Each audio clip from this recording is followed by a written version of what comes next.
Satu kebijaksanaan Nabi Muhammad Shallallahu Alaihi Wasallam. Satu kejadian yang perlu dicatat dalam sejarah pembinaan Ka'bah oleh suku-suku Quraisy ialah terjadinya suatu pertengkaran pada waktu hendak meletakkan Hajar Aswad kembali pada tempatnya.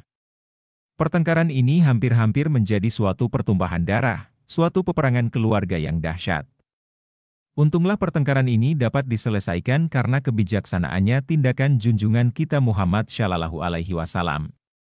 Demikian ceritanya. Pada waktu hendak menentukan siapakah yang seharusnya meletakkan Hajar Aswad kembali pada tempatnya yang asal yang tadinya telah dikeluarkan berhubung kepentingan pembinaan dinding baru, maka terjadilah suatu pertengkaran di antara kaum-kaum Quraisy yang memang pada dasarnya mempunyai sifat ta'assub. Bermegah diri, antara satu sama lain, Bani Abdul Manaf dan Bani Zahrah berkata, kamilah yang patut menaruhkannya kembali pada tempatnya, karena kamilah yang mendapat undian membina dinding mengiringi pojok Hajar Aswad itu, yaitu dinding di sebelah matahari terbit. Bani Tayyam dan Bani Makhzum dalam pada itu berpendapat, bahwa mereka berhak pula meletakkannya. Karena dinding di sebelah Yaman yang didapatinya dengan undian mengiringi juga pojok Hajar Aswad, golongan-golongan yang lain, yang mendapat undian membina dinding yang tidak berpojok Hajar Aswad itu, berkata, tentang siapa yang harus meletakkan Hajar Aswad itu belum ada pembicaraannya, masalah ini belum diputuskan dan belum pula termasuk dalam undian pembinaan dinding. Kami pun layak dan berhak juga mendapat kehormatan meletakkan batu hitam itu. Memang Hajar Aswad itu ada satu bahagian yang terpenting dari Ka'bah. Setengah orang menyangka bahwa batu itu berasal dari sorga, dahulu putih warnanya ketika ia baru diturunkan, tetapi kemudian sesudah banyak ia menampung dosa-dosa orang, maka batu itu menjadi hitam. Ada yang menyangka bahwa Hajar Aswad itu adalah sebuah batu yang asli dari pembinaan Nabi Ibrahim, yang lain mempunyai kepercayaan bahwa ia perlambang dari keturunan Nabi Ismail karena batu itu berasal dari Syam, dari negara Nabi Ibrahim, dari negara Bani Israel. Bermacam-macam keyakinan orang tentang batu itu. Oleh karena itu kita tidak heran bahwa ia dijadikan perselisihan oleh suku-suku Quraisy pada waktu hendak meletakkan kembali ke tempat asalnya. Karena siapa atau suku mana yang menempatkan batu itu mendapat kehormatan besar dalam sejarah.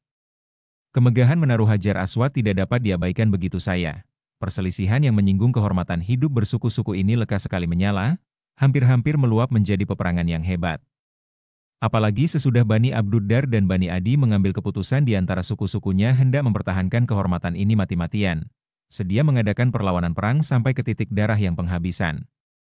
Bani Abduddar menyediakan sebuah bejana yang berisi darah dan tiap-tiap anggota daripada suku Bani Abduddar dan suku Bani Adi bersumpah sambil memasukkan tangannya ke dalam darah itu. Akan menandakan setia dan teguh dalam pendiriannya berperang sampai mati melawan golongan-golongan yang lain itu. Perjanjian itu terkenal dengan nama La'udedam dalam bahasa Arab. Maka sekalian kaum Quraisy pun berhentilah dari kerja pembinaan, menghadapi soal yang sulit itu. Setengah riwayat menerangkan sampai 4 hari, yang lain menyebut sampai 5 hari lamanya. Kemudian semua masuk ke dalam Masjidil Haram untuk bermusyawarat. Seorang daripada ketua mereka itu, bernama Abu Umayyah Huzaifah ibn al-Mughirah al-Makhzumi, berkhutbah di hadapan orang banyak itu. Ia seorang yang paling tua umurnya daripada kaum Quraisy. Ia berkata, wahai kaumku sekalian, sesungguhnya kita ini semuanya berkehendak kebajikan. Dan kurasa tidak adalah di antara kita ini yang hendak mencari kejahatan. Oleh karena itu janganlah kamu berdengki-dengkian dan bermegah-megahan. Jikalau kamu berselisih dan berbantah-bantahan antara sesamamu, maka persatuan ini akan pecah dan kita akan bercerai-berai. Hilang kekuatan dan kesanggupan yang ada pada kita. Maka tatkala kamu berpecah belah itu, akan datanglah bangsa lain memerintah atas dirimu. Sejurus ia berhenti. Kemudian ia meneruskan pidatonya demikian, padaku ada satu pikiran. Jika kamu sekalian dapat menyetujuinya, barangkali dapat pikiranku ini menyelamatkan kita daripada peperangan saudara. Kita harus mencari hakim yang jujur dan adil, yang dapat menyelesaikan perkara pertengkaran ini. Barang siapa yang mula-mula masuk ke dalam Masjidil Haram ini, maka usulku dialah yang kita tunjuk menjadi hakim kita dalam perkara ini. Tidak ada lain jalan untuk mencari sesuatu penyelesaian. Jika kamu sepaham dengan daku, marilah kita menanti hakim kita itu. Sekalian mereka menjawab, kami rela menerima buah pikiran tuanku itu dan kami sedia mengikutnya. Dengan takdir Tuhan tidak berapa lama kemudian, masuklah Nabi kita Muhammad Shallallahu Alaihi Wasallam ke dalam Masjidil Haram dan menuju kepada mereka itu. Nabi ialah orang yang pertama sekali masuk ke dalam masjid sesudah mereka mengambil keputusan itu, inilah yang tepat menjadi hakim kita. Kata seorang dari mereka. Inilah dia Al-Amin yang jujur yang datang kepada kita. Kita telah rela dan setuju memilih dia menjadi hakim kita dalam perkara ini, kepada Nabi diceritakan apa yang telah terjadi. Nabi menerima keangkatannya menjadi hakim dan dengan demikian diselesaikanlah kesukaran itu dengan kebijaksanaannya. Dengan segera Nabi pun menghamparkan sehelai kain ihramnya. Diletakkannya Hajar Aswad di atasnya dengan tangannya sendiri. Kemudian Nabi memanggil dari tiap-tiap rombongan yang 4 itu seorang ketua yang ditunjuk oleh suku-sukunya.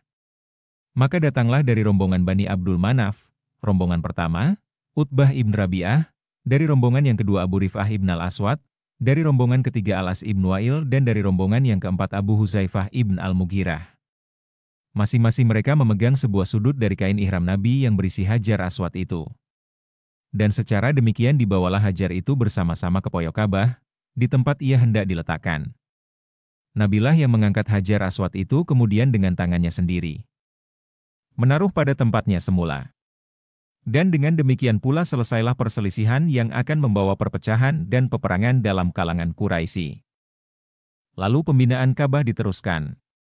Tinggi dari permukaan tanah ke lantai 4 hasta sejengkal.